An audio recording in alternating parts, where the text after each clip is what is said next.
ಮಾತಾ ಅಂತ ಹೇಳಿದ್ ನಾನು. कनाडा में रहो, ಆಯ್ತಾ? बैंगलोर में रहो तो तुम भी हिंदी बोलो. ನೀನ್ ಬೆಂಗಳೂರು ಬಂದಿರೋದು, तुम भी हिंदी में बात करो. ನಾನು ಎಲ್ಲಿ ನಾವು ಕನ್ನಡಿಗರು ಎಡುತ್ತಾ ಇದೀವಿ ಅಂತ ಹೇಳಿದ್ರೆ, ಇಂತ ನನ್ನ ಮಕ್ಕಳಿಗೆ ಇಮಿಡಿಯೇಟ್ ಆಗಿ ಆಕ್ಷನ್ ತಗೊಂತಿಲ್ಲ.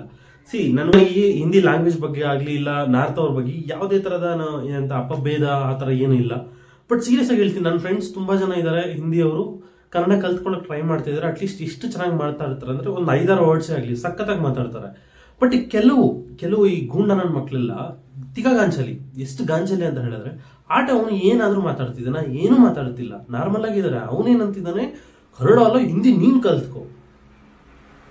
ಗುರು ಆ ಮಾತು ನಾವ್ ಹೇಳ್ಬೇಕು ಗುರು, ನೀನ್ ಯಾವ ನಮ್ಗೆ ಹೇಳಕ್ಕೆ. ಫಸ್ಟ್ ಥಿಂಗ್ ನಮಗೆ ಮೇನ್ ಆಗಿ ಹೇಳ್ತೀನಿ, ನಮ್ಗೆ ಯಾವುದೇ ತರದ ಒಂದು ಪ್ಯೂರ್ ಸಪೋರ್ಟ್ ಅನ್ನೋದು ಇಲ್ಲ ನಮ್ಮ ಕನ್ನಡಿಗರಿಗೆ. ಟು ಬಿ ಫ್ರಾಂಕ್ ಹೇಳ್ತೀನಿ, ಫಾರ್ ಎಕ್ಸಾಂಪಲ್ ಕೆಲವರು ಕನ್ನಡದ ಹೋರಾಟಗಾರರಿದ್ದಾರೆ, ಅವ್ರು ಬಿಟ್ರೆ ನಮಗೆ ಪರ್ಟಿಕ್ಯುಲರ್ ಆಗಿ ಇದರ ಇಶ್ಯೂಸ್ ಮೇಲೆ ಏನೋ ಡಿಬೇಟ್ ಮಾಡೋಕ್ಕಾಗ್ಲಿ, ಇಲ್ಲಾಂದ್ರೆ ಅದನ್ನು ಸ್ವಲ್ಪ ಹೈ ರೇಂಜ್ ತಗೊಂಡು ಹೋಗೋಕ್ಕಾಗ್ಲಿ ಯಾವುದೇ ಹೋರಾಟಗಾರರಾಗ್ಲಿ ನಮ್ಮಲ್ಲಿಲ್ಲ.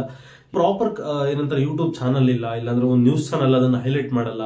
ಇಂಥ ವಿಷಯಗಳನ್ನ ಅಲ್ಲೇ ಬಿಟ್ಟಾಗ ಏನಾಗುತ್ತೆ ಅಂತ ಹೇಳಿದ್ರೆ, ಅದು ಇನ್ನೂ ಸ್ವಲ್ಪ ಜಾಸ್ತಿ ಆಗ್ತಾ ಹೋಗುತ್ತಾ ಬಿಟ್ರೆ ಕಡಿಮೆ ಅಂತೂ ಆಗಲ್ಲ. ಬಿಕಾಸ್ ನಾವು ಆಲ್ಮೋಸ್ಟ್ ಈ ಲಾಸ್ಟ್ 1 and 2 years ಅಲ್ಲಿ ತುಂಬಾ ಕೇಸಸ್ ಹಿಂದಿ ಡಾಮಿನೇಷನ್ ವಿಡಿಯೋಸ್ ತುಂಬಾ ನೋಡಿದೀವಿ.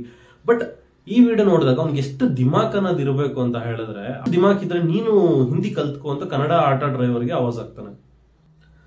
ಇಫ್ ಇನ್ ಕೇಸ್ ಎಲ್ಲಾದ್ರೂ ಸಿಕ್ಕಾಕೊಂಡ್ಬಿಟ್ರೆ ಬ್ರೋ, गांड मारेगा तुमको सब लोग. एक चीज याद रखो भाई, तुम बैंगलोर में रहेगा ना, पहले बात करेगा इसके साथ.